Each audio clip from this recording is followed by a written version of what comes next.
So, muna siya ang among final product sa mga tao. Lagay mga ano sa pasya, sweeties nga lugit-lugit pero man eh.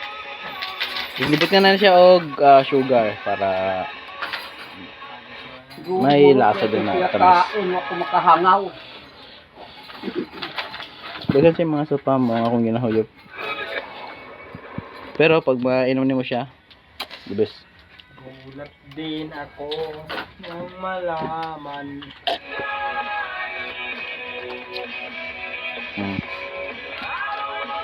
Kini mga kuan, super lasa.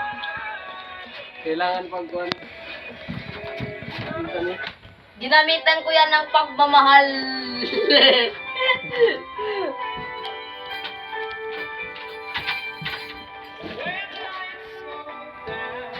Palit raw nisto niya.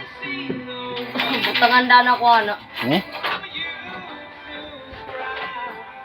Ako na mo inom. Oh! Goods. Pwede ba din na